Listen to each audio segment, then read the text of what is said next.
Peter, thank you so much. Let's move along now. 6 million eligible voters under the age of 30 have not registered.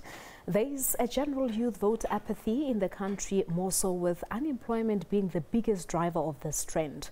Unemployment and corruption remain the main concerns for most voters.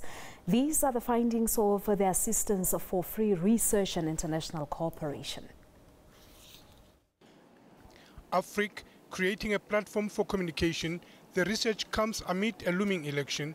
The poll surveyed the views of the voters ahead of the national poll. 1,501 registered voters' views were canvassed.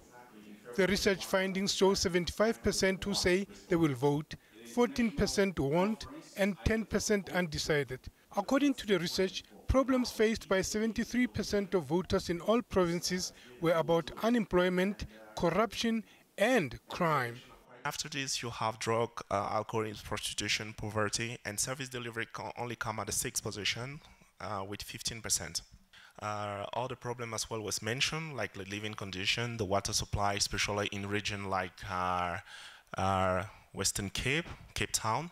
Despite these outcomes, the ANC remains ahead of the others, polling 59%, followed by the EFF at 34.6%, the DA was at 28%, and IFP at 14.7%. The respondents would never vote for any instance, any circumstances. So we have a decrease from the ANC that was 16% in 2018, and now in February we found that 8.7% agree with or that they can't vote for ANC for any circumstance. The DA from 32 to 24.3%. EFF from 19. Okay, so in October they had 19% who of the respondents who would never vote for them for under any circumstance, but now this number is increased to 21%. On the presidency, this was the respondents' position. We found out that 49% of the respondents positively assess the president's performance, and 19.7% negatively rate the President Ramaphosa's rate.